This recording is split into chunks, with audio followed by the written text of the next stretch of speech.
Divine grace, founder of Iskana Bhai Charanadavinda Bhaktivedanta Swami Srila Prabhupada ki. Granted Shrimadbhagavatam ki. Their most merciful Lordship Shri Shri Radhakunda Bihari ki. Shri Jagannath Shri Baladev Mahesha Bhakti ki. Shri Nathaji Shri Balagopal ki. Shri Shri Gauritai ki. Nitai Go Prema. All glories to the assembly. All glories to the assembly. All glories to the assembly. All glories to the Lord, Spirit of Shri Shri Guru and Shri Ram.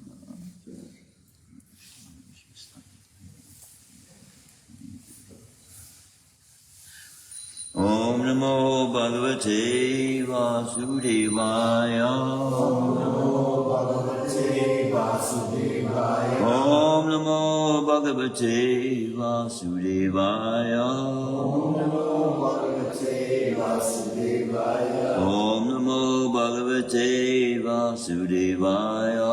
Om Namo Bhagavate Vasudevaya. Narayanam Namaskritya. Naram Chaiva Narottamam Devam Saraswatim Vyasam Ojaya Mudiraya Nasta Praishu Bhadreshu Nityam Bhagavata Sevaya Bhagavati Uttama Shloke Bhaktir Bhagavati Naishtaki. From Shrimadbhagavatam, Canto 1, Chapter 8, Text 51. Okay. Strinam Mad Datta Bandhunam Strinam Mad Datta Bandhunam Droho Yo Sa Ihotita Droho Yo Sa Ihotita Karma Bir Grihamedia Karma Bir Grihamedia Naham Kalpo Vyapohitam Naham Kalpo Vyapohitam Strinam Adatta Bandhunam Droho Yosa Vihotita Kama Bir Grihamedir Naham Kalpo Vyapohitam Strinam Adatta Bandhunam Droho Yosa Vihotita Kama Bir Grihamedir Naham Kalpo Vyapohitam. Please chant.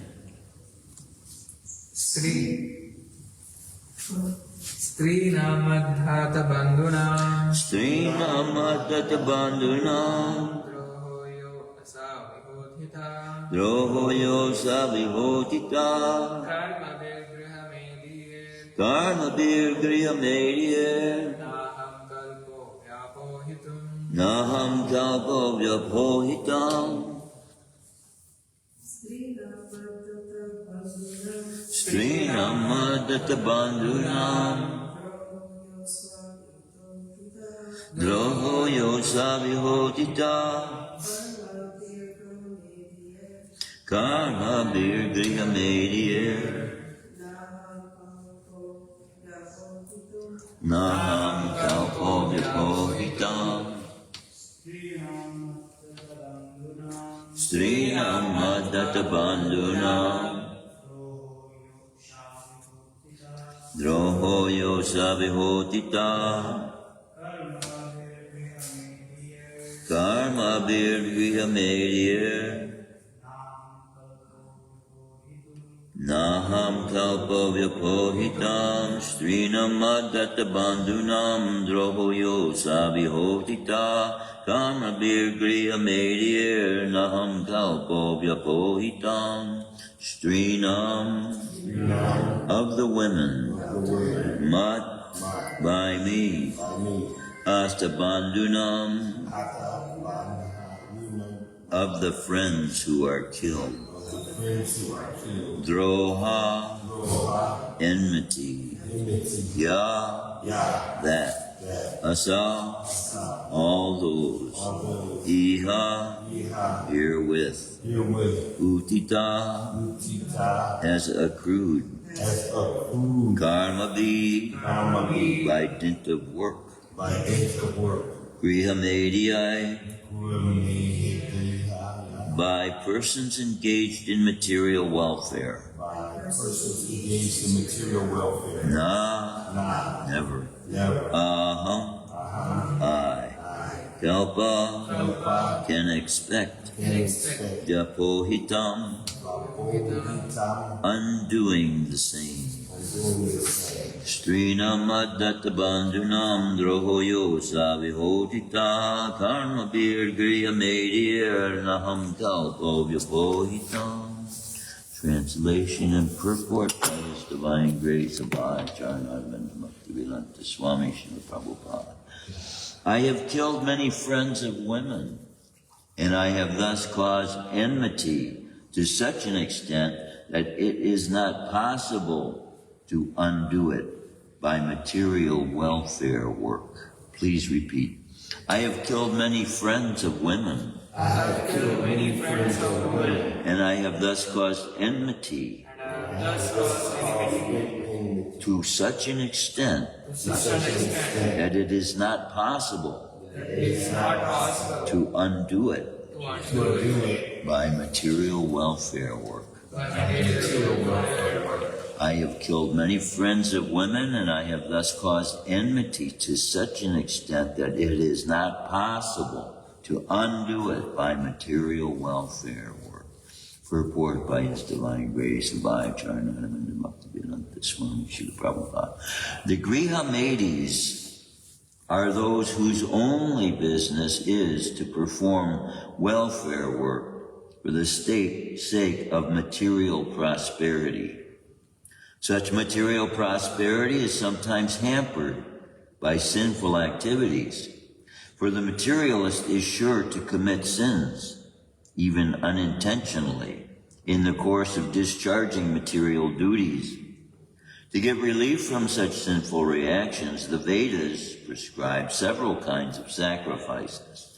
It is said in the Vedas that by performing the Ashwamedha Yajna, horse sacrifice, one can get relief from even Brahmahatya, killing of a Brahman. Yudhisthira Maharaj performed this Ashwamedha Yajna, but he thinks that even by performing such yajnas, it is not possible to get relief from the great sins committed. In war, either the husband or the brother or even the father or sons go to fight. And when they are killed, a fresh enmity is created, and thus a chain of actions and reactions increases, which is not possible to be counteracted even by thousands of Ashwamedha Yajnas. The way of work, karma, is like that. It creates one action and another reaction simultaneously, and thus increases the chain of material activities, binding the performer in material bondage. In the Bhagavad Gita, chapter 9, verses 27 and 28, the remedy is suggested that such actions and reactions of the path of work can be checked only when work is done on behalf of the Supreme Lord. The battle of Kurukshetra was actually fought by the will of the Supreme Lord Sri Krishna, as it is evident from his version, and only by his will was Yudhisthira placed on the throne of Hastinapur. Therefore, factually, no sin whatsoever touched the Pandavas, who were only the order carriers of the Lord. For others who declare war out of personal interest, the whole responsibility lies on them. I'm going to go to this chapter 9, verse 27. Who's speaking from? Let's see. This is Yudhisthira Maharaj speaking. And what a Grihamedhi is one who is living for their own benefit. And they don't include Krishna. Well, I mean, in some cases you could even say they're acting with the propensity to prosper by following the instructions given in the Vedas. So we call people who are doing that karmis, which see is actually a compliment. 27.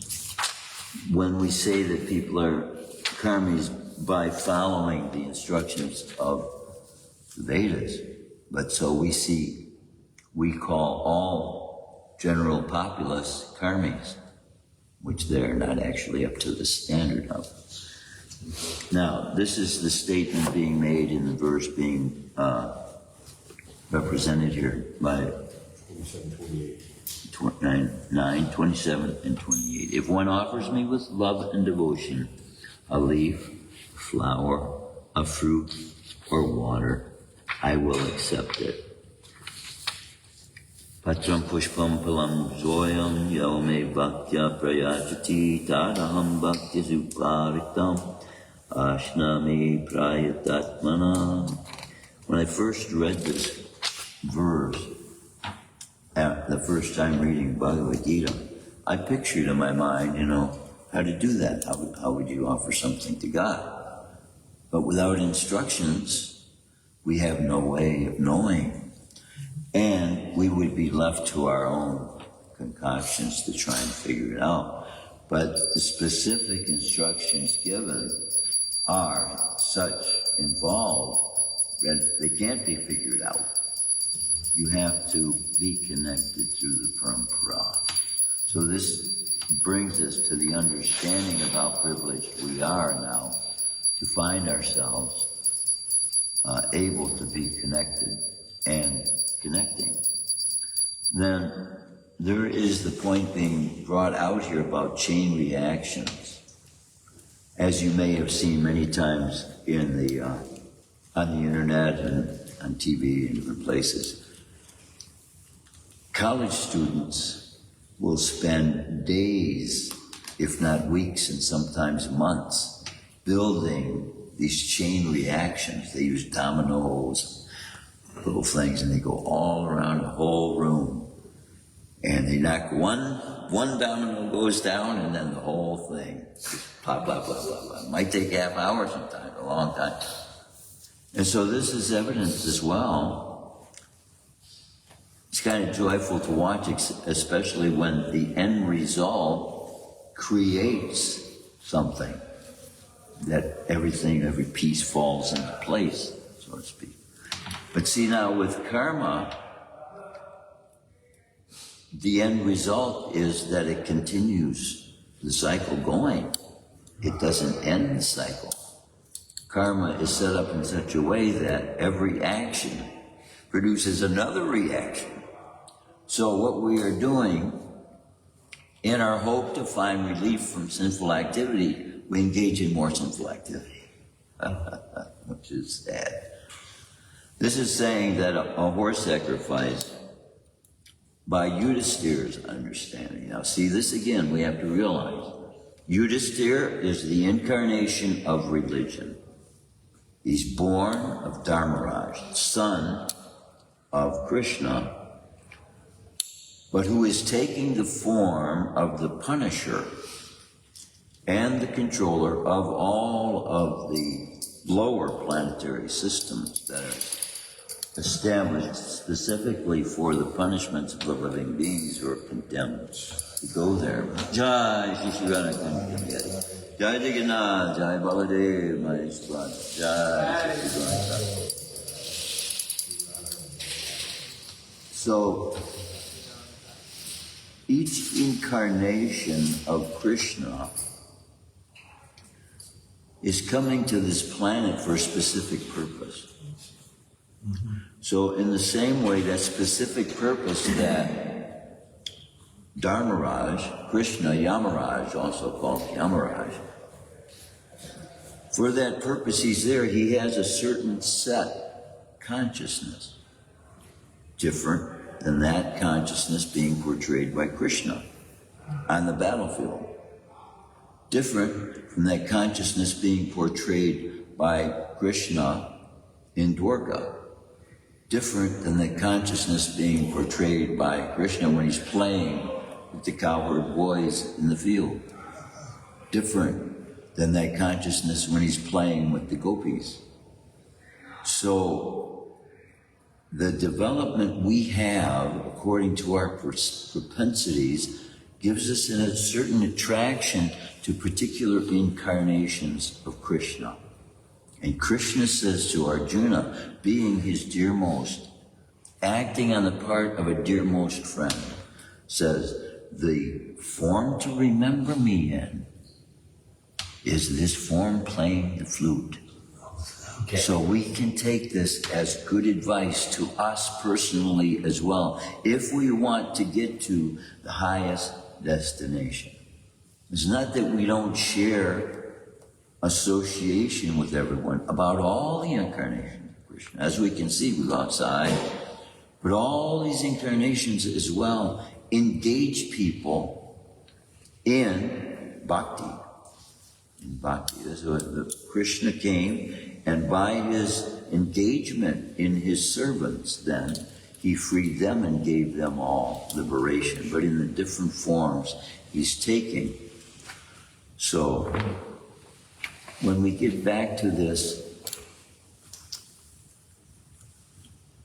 chain reaction, we call it, and performing sacrifices, Krishna is revealing here, it's not an end-all and be-all. Srila Prabhupada is revealing in the purport that the Vedic sacrifice, especially in this age, because now we're being given directly a specific, to fulfill a specific purpose of Krishna for this age. That's what this chanting is. And it's also because of our nature. And so we are attracted to Krishna in a specific way, and Krishna is making arrangements for us because of those attractions to fulfill our desires, actually, to think about it. So these chain reactions that are created by people who are thinking themselves to become free from sins because of the desire. See, when any activity aimed towards the satisfaction of the Supreme Lord is engaged in by the soul, unless the soul is completely pure, there are going to be tinges of material desire. And we're going to have tinges of this for a long time until we get to that stage of complete purity. And those tinges are what keeps the sacrifice from being complete. We engage in those for the first part because we have already committed sinful activities, which already automatically puts us on a level below perfect love of God, right? So then we're going to engage in an activity that we're hoping will free us from the effects. Now, Yudhishthira here is talking about war. No, when we think of karma pointed towards ourselves, we're talking about activities that we've taken part in, maybe eating foods that weren't offered to God, maybe, running over an animal in the street. But war is another activity altogether. And the chain reactions made by war are more disastrous and affect more people because we're seeing war deprives children of their parents. War then causes hardships on the part of those who are depending on those who went to war to provide for them. So war puts a strain on society in that way.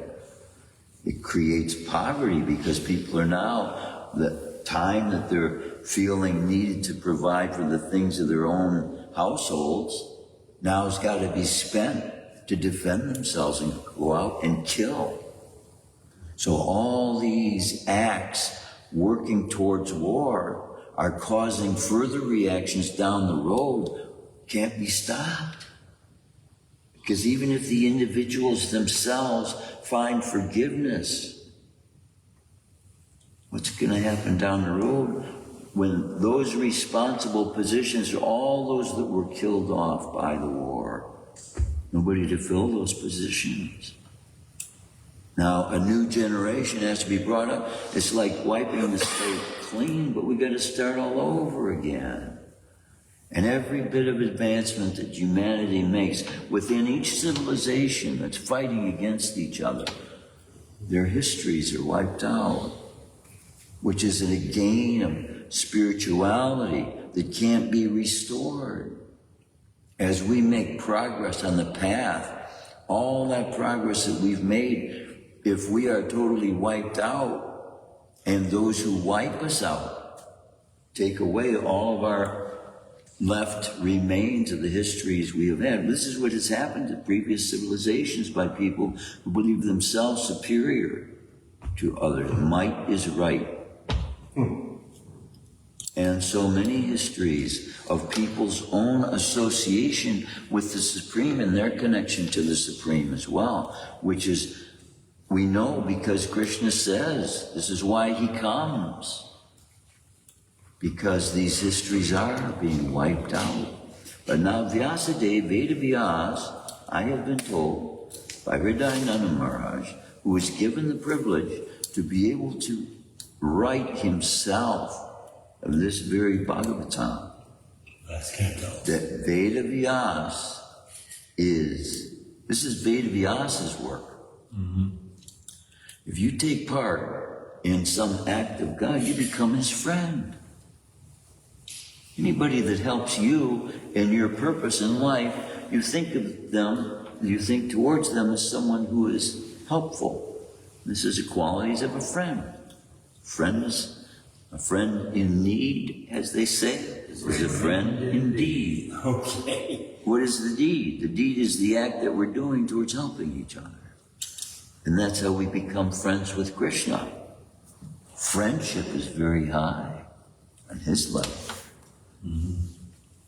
When you become a friend of God, nobody better do anything to you, because you got the one who's in control of everything backing you. And you're promoting his thoughts, his ideas. So people don't know. When they offend you, when you're out there on the streets, maybe you're going grocery shopping or something, and you're thinking about Krishna, and somebody out of nowhere just accuses you of something wrong, like because of the color of your skin or because of the area you're in. People may be prejudiced about you like that. They do not know that offense to a servant of God cannot be forgiven by God. They do not know that. So they may have all kinds of ways of finding forgiveness from God, but you can't be forgiven for committing offense against the devotee of God unless you go to that devotee. That's how close friendship is to God. That's what friendship means to God. So all these people that are out there committing all these acts against humanity, they don't get the same reactions as a devotee would, even if he commits sinful activity. It's lessened. So the chain reactions are lessened. But if bad can cause chain reactions, what about good? And then what about transcendence? That's the path we are hoping to promote in Krishna consciousness by our everyday activities. And that, we are promised, will overpower, because it only takes 10%. Once we get to 10% of the population, it will be enough to carry this Kali Yuga, this generation of Kali Yuga, into the perfection of the Golden Age. It's only going to take 10%. We haven't got there yet. 10% of the world's population to be chanting Hare Krishna. Yeah, that's a good question. Yeah. We can look that up. How close are we now? We can probably only make estimations. Okay. Because, there's so many secret practitioners. Okay. Just like they say how many gotaways there are. We can only guess, But that means we're closer than we think. And as much of them as there are secretly that we don't know about puts us that much closer than we are aware of, and that much more blind we are to the completeness of the effect Krishna consciousness is having in the world. So we can't go by what we see and what our senses are able to reveal to us. This is why close connection with Krishna and association with Krishna as a friend then gives us relief and assurance and comfort and how can you say, when somebody's prodding you to do what is good and they're going to reward you in such a way, it's like reassurance. Krishna's doing that with us as devotees, and he does that through relationship. And that's why devotees come to cherish relationship with Krishna more than anything else, isn't it? Hasn't God all this pursuit we're doing in our chanting, in our wanting to engage in his energy? This is all in pursuit of wanting to become close to God. And Krishna's seeing that as such. He's giving us this knowledge about him that is incomparable to anywhere else. If you can find something greater. But I have come to the conclusion that I don't even go out looking for anything else anymore. I have found it. The search is over. And there's enough of it for me to continue for the rest of my life in this search from the gold mine I have found, in the mother lode. You come in contact with the mother lode. Mm-hmm. And now all we have to do is keep digging in that mother lode. This is the nectar. Dhanvantar got the nectar too. Mother Mohini got the nectar. This churning of the milk ocean, right? This Bhagavatam given to us in our hearts, it's like the churning of the ocean. Because see, just like when you're churning, you churn yogurt. In America, they churn cream. They both produce different products that are given the same name, but they are producing a different product. But in that churning of the causal ocean comes forth a nectar that is sufficient to give life to the living entities on the heavenly planets, existence for thousands. One drink of it gives you existence for thousands of years. Bhima was given this nectar in goblets. He was able to drink 6 of them, and he slept for 6 days as a result of it. But he gained the strength of 60,000 elephants. That's the nature of this nectar, of the churning of the causal ocean. See, all this that we see came from that churning. And that's a special milk given by special cows who are very special to Krishna, closer than friends. Born in the mode of goodness already means they've got some relationship with Krishna that we don't know anything about. And that consciousness that they have formed is what it is that Krishna is pointing out as being so significantly important that he gives this very process of us perfecting it, our consciousness. And his past activities do that, but also the influence Narada Muni has in the instructions given to us on how to control the mind by the use of mantra. And so before we go on the altar, we recite various names of Krishna, each and every one specific to the senses of the body that they are controlling. So Krishna controls our senses when we go on the altar by the recitation of his names. So the singing of these various mantras that we have also empower us through the day, because the mind, having been immersed in that nectar of this glorification of the spiritual master and Krishna, then will carry us through the day and bring recollections to our mind that are of a transcendent nature. And that experience of that transcendence, that's the reality of Krishna consciousness that we want to get every day. And it will increase as more we press forward for it, the more we will get the taste of it. It's like drinking the nectar brought forth by the causal ocean. See, because that nectar brought forth by the causal ocean that right now I put in your mind as being a great thing to drink from. You might even have developed the desire to drink from it. But the description of it The pastimes described are more powerful than the drinking of it itself. Because these stories are of a transcendent nature about the transcendent one from whom all these things came from. And all these things are manifesting in a temporary form, but the one from whom they are coming is who it is attaching us to. So greater than the nectar itself is the one from whom the nectar is coming, who is Krishna.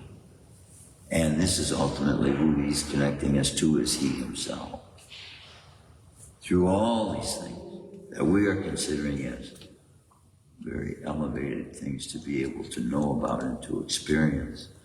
But it's all coming from Krishna, who is the person. And, as we develop this ability to distribute this knowledge and these books, it gives us the ability to make friendships with people. It changes our attitude towards other human beings.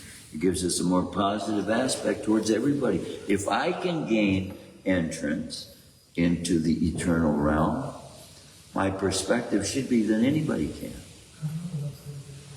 I don't think of myself as anything special.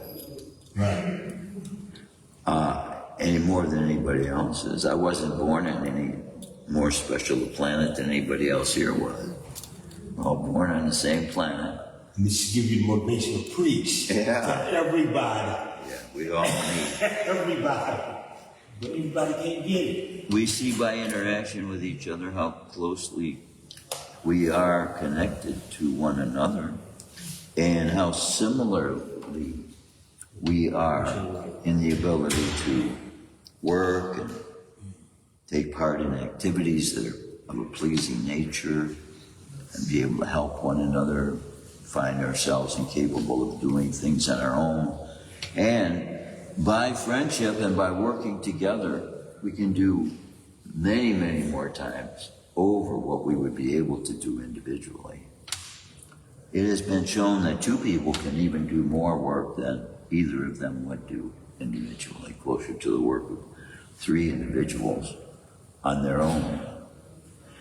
So this force of unification that Krishna gives through his love, and I got the realization the other day, because we make this unifying force of Radha and Krishna coming together as the greatest work in the world that God is wanting to give to everyone. And evidence of that is the fact that every single form of life is sharing their body with the Supreme Person. Now, we are looking at Radha and Krishna as doing that in the form of Lord Chaitanya as the most special thing there is. But he's done that with us too. We can't forget that. Krishna has considered us special enough. And I say this, when I say us, I mean every single soul there is, no matter what form they've chosen to take. The soul itself being of such nature, a part of Krishna, that he has chosen to enter into every life form that every living soul has taken, apart from his dwelling place. It's so cool. Deep. Yeah. It's so cool when you learn to look at everything and everybody with that spark of Krishna in them. Yeah. It just changes your whole attitude about life and about everyone else, and tolerating other people. Yeah.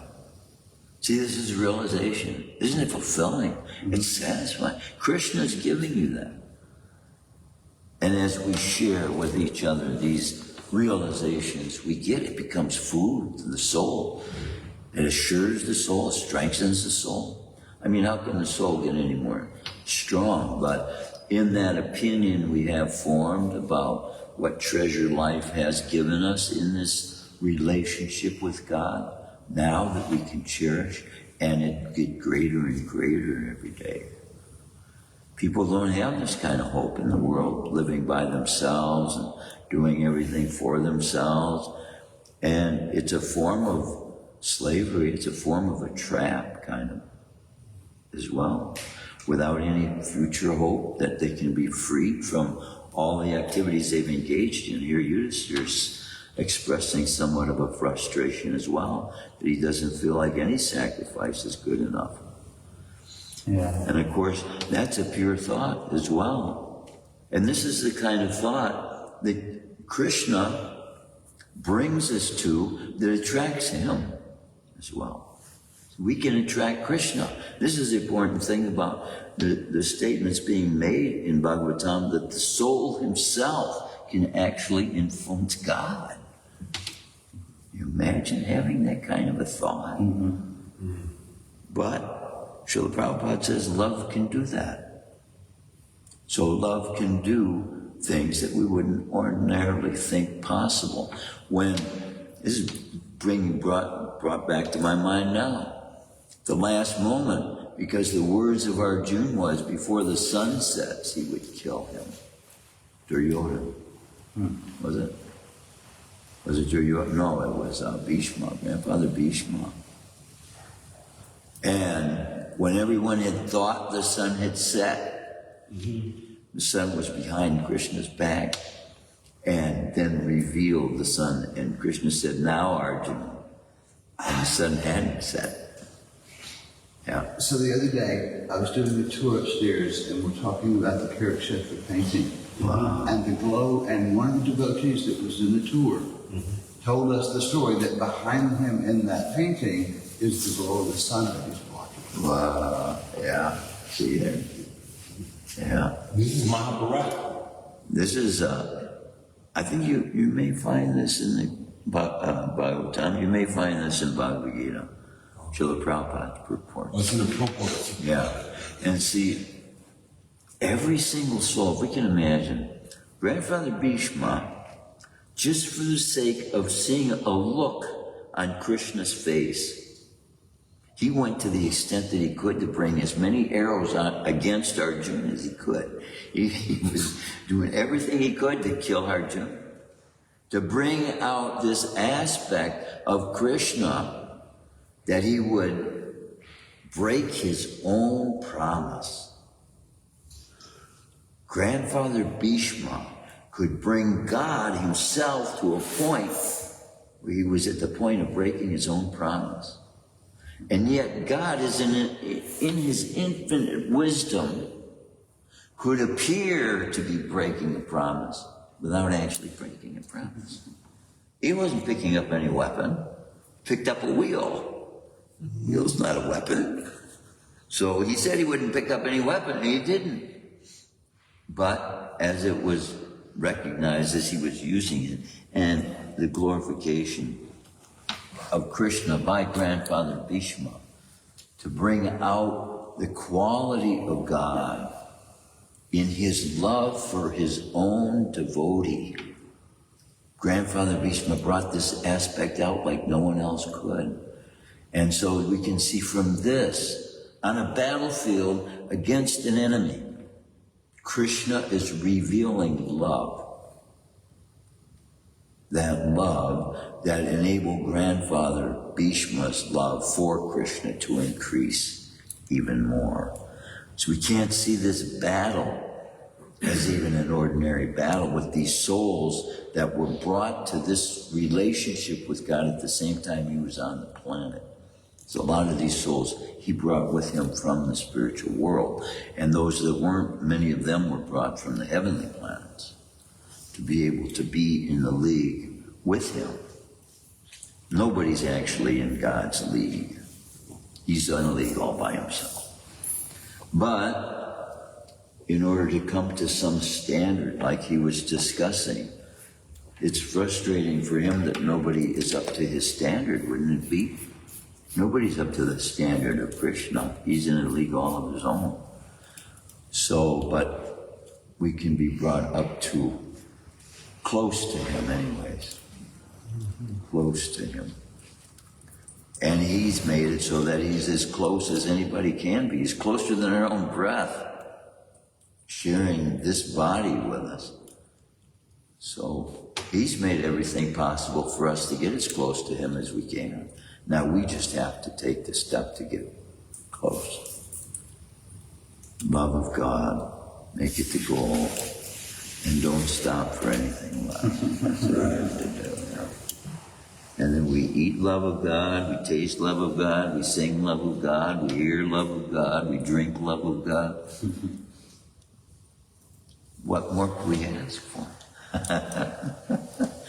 We are the most fortunate souls in the world. Yeah. God. Any comments, any questions, any realizations? Thank you so much. Those are really good. God. Appreciate it. Absolutely. Very nice. Grantara Shrimadbhagavatam. Srila Prabhupada. That was very nice, Father.